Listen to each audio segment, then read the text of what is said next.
What's up, y'all? It's your girl Sakina, and I'm back with another review. This is my review for Belle Collective. This is season 4, episode 4.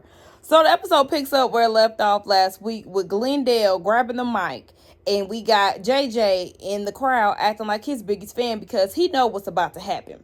So Glenn is saying that him and Tisha bonded over music, so he want to take it back to 98. And then goes and says, I embarrassed her in front of the world, so I want to show the world that I love her. And what better way than to do that through music? Well, you about to embarrass her again with this stupid song. Keisha.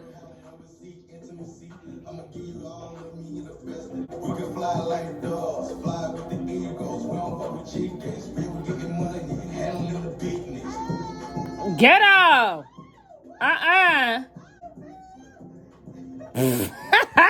Tambra.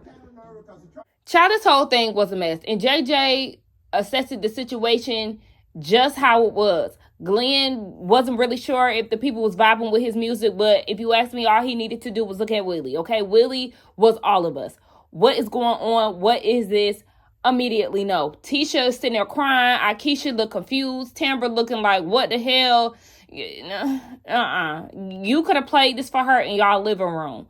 It wasn't needed to do this in front of everybody because we don't care. At the end of the day, we know Tisha not going nowhere, okay? You've embarrassed her time and time again. And then she had the nerve to say black love at the end. Girl,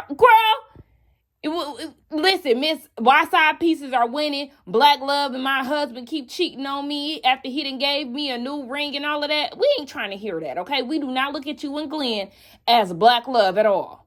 So Willie and Akeisha joined Essie and Marie, and they're trying to do a collaboration with the Lupus Foundation that Essie and Marie are doing together. So we learned that Willie's mom actually passed from lupus, and she had it since he was like in the first grade. Essie had it since I think the 90s, and then Marie got diagnosed in 2016. So even though his mother is no longer here, Willie feels like he's still obligated, to continue on with the foundation. He started working with the Pittsburgh Foundation for lupus his rookie year in football. So, he wants to keep that momentum going.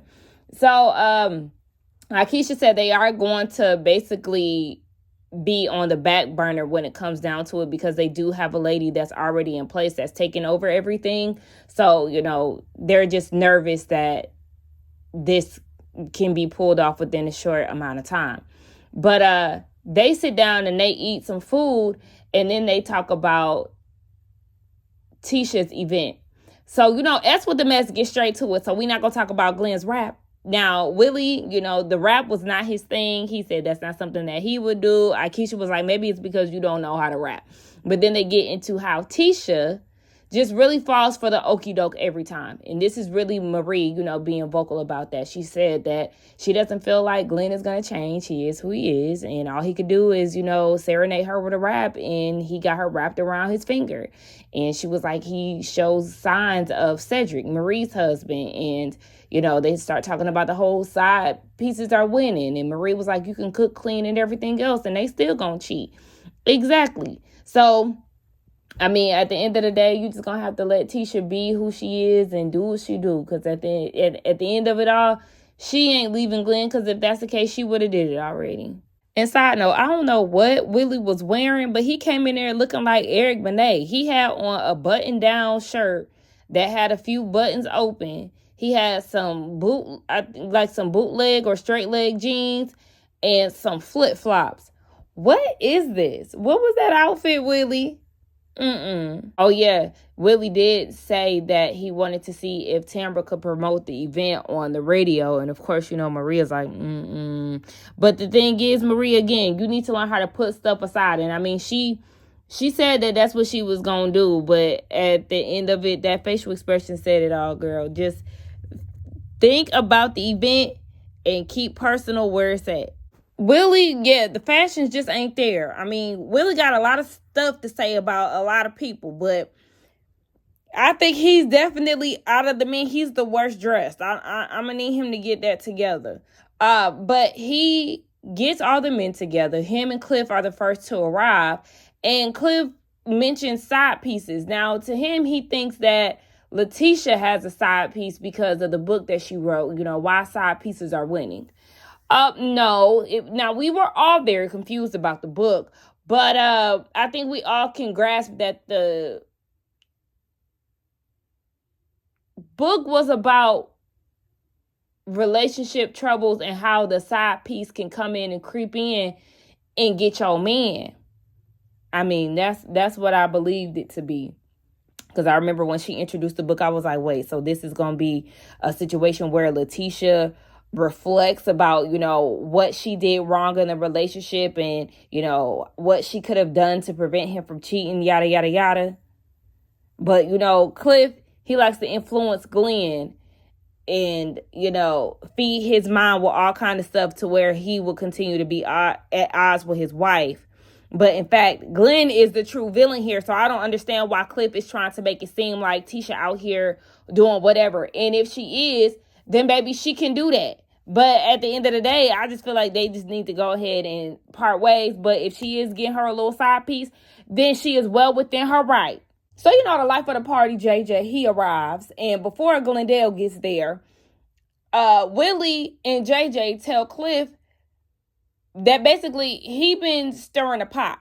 Now, first, Willie wanted to know what was going on with Selena and Gucci. And we find out that once they got into their altercation, Selena calls Cliff.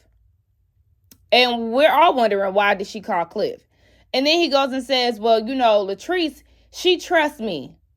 Baby, please. Okay, yeah, she trusts you, all right. And yeah, it definitely raises an eyebrow because why is she calling you? Like, that don't make no sense. But whatever. So then they tell him that he's wrong for calling Glenn the day of So Gucci's birthday party with the whole stripper thing. You woke him out of his sleep to tell him about something when you already know that there's trouble in paradise between him and his wife. Well, I ain't gonna say paradise, child. We using that word real loosely. But it's issues within the marriage. And then you go and add gasoline to the fire and talk about this damn stripper situation when it wasn't really what it was. So then Glendale gets there and they kind of have like a mini intervention with him, telling him that Cliff really does not have his best interest at heart and that he's basically on some misery loves company. Baby, when I tell you JJ was getting him together, I said, listen. And I mean, Willie too. But JJ do not see it for Cliff any longer. So he really got it out for him. And they was telling Glenn that he need better friends because this man is not having your best interest. He is steering you in the wrong direction. JJ brought up a good point, how Tisha, was in a good space with Glenn. She couldn't wait for him to get home and all of that. And then boom, here come Cliff in his ear telling him about this stripper situation. Like, he really don't have your best interest at heart. It's a real misery loves company type of situation when it comes down to Cliff and the advice or, the tidbits he likes to hand over to Glenn. Then you got Glenn in his confessional saying that Cliff is loyal and that means everything to him. He has his best interest at heart. And that's why, their friendship is what it is. But it's like, yeah, it's the blind leading the blind. It's birds of a feather flocking together. You got the two disrespectful. I don't put nothing past Cliff, so I wouldn't be surprised if he, cheated on Tisha. I mean, not Tisha, on Latrice. But we also know that he is very disrespectful and real handsy as well. So, you got these two birds flocking together, and then you have the opposing team, which is JJ and Willie, who are holding them accountable and letting them know when they're wrong. Now, Willie and Cliff, they seem like, not Cliff, Willie and JJ, they really do seem like genuine men. I don't know their history, but as of right now, they do seem like really good men. So obviously you see the opposing sides. You see the good guys and then you see the bad guys, and they sticking to it. So yeah, you have to be mindful of the company that you keep, and it can definitely tell a lot about you. And did y'all hear when JJ said Cliff need to be a Belle? Tambra and Akeisha, they go working out, and this is where Tambra decides to tell Akeisha that she tried IVF and it worked the first time around, so she is pregnant. She said that she wanted to share the story with Akeisha because Akeisha has gone through IVF, but it didn't work out for her. Akeisha had 8 miscarriages, and then she ended up getting pregnant on her own. So, yeah, but It worked out for Tambra. Tambra doesn't know the gender of her baby as of yet. She is going to have a reveal, and that's when she's also going to reveal to, some of the Bells that she is pregnant. So, of course, Akeisha is going to keep it quiet up until then. Again, congratulations to Tambra. She is 5 months, and she is showing. But, she has such a little frame. It's just a little bump, that could easily be mistaken for, a little bread baby. She just ate, and then she got a little pudge. It's a mess. It's a mess. So Akeisha is down at Hamilton Davis's staged office because, again, like I said, this is not their real office. You cannot tell me that it is. But anyway, she's meeting up with Marie, and she's trying to figure out what's going on with this Lupus event. So the table information has changed. It went from 80 people. Now Maria saying that they're going to have 100 people and she wants it split. So basically she wants half of the tables to be Hamilton and Davis, and then the other half to be Akeisha and Willie's foundation. And so that means that Akeisha has to get tickets for 2 more tables. But she's like, Marie, I'm going to need to see y'all sell some tickets before I go and get additionals, because what's happening? But Marie doesn't know anything. She said that Essie is the COO and something else. She coordinates and all of that for their events. So Marie really isn't informed on anything outside of the food. That's the only thing that she really knows. And Akeisha wants her ducks in a row before she stamps her name on anything. She likes to really get the job done, and she's talking to the wrong person. So we already know that it's going to be some tension between the two of them. I do feel like they handled this scene very well, but it's really a slippery slope when you work with friends or close associates, whatever you want to label them. But I'm a little bit nervous, and I'm kind of concerned because this is an annual event. So this isn't the first gala that they've had. How were y'all operating before? This should come a little bit easier if this isn't y'all's first rodeo. I understand that Essie, is in control of everything, but why are you not in the know of some sort, Marie? So Tisha and Glenn, they're in a good space, ever since her book dropped, blah, blah, blah, BS, BS, BS. But they're getting ready to do a commercial shoot for a local bank. Now, Tisha is there with the exception of Glenn. He's late, and she's wondering where he is.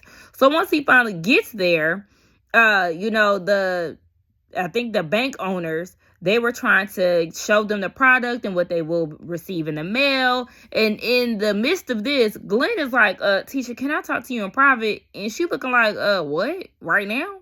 So they actually had the conversation, some of it in front of the owners. And Glenn is feeling some type of way because when they get paid for the commercial, it's going through the enterprise. And then the enterprise is going to pay Glenn. So he had an issue with that. So Tisha looking like, we do not need to have this conversation in front of them. So they take it to the back. And Glenn is like, nah, I need to see this in writing.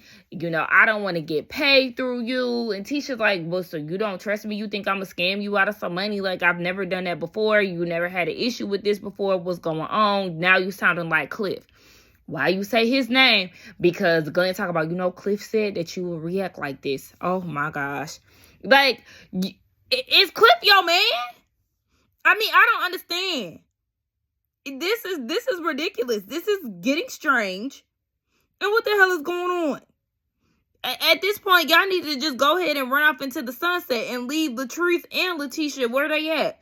They are better off without the two of y'all. I just don't get it. Listen. Tisha, your man is in a relationship with Cliff, okay? And I'm not even trying to be on some, sexual type of stuff. I'm just saying, like, he's brainwashed by Cliff. He's going to listen to whatever Cliff is saying, and that's just that. Baby, that's where his mind is at. That's who's influencing him. And that's just that. It's crazy. It's strange. It's like, Glenn, do you not have a mind of your own? But we already know he is not the brightest. So just know that your husband done left you for Cliff. Because if Cliff ain't say it, then it ain't word. Let them two be besties all they want. But he damn sure ain't valuing nothing that you saying from here on out. Now that Cliff is all in his ear. But anyway, let's get down in the comments and talk, y'all. Let me know what y'all thought about this episode. Don't forget to like, comment, and subscribe to my channel, and I will see y'all in the next one. Bye.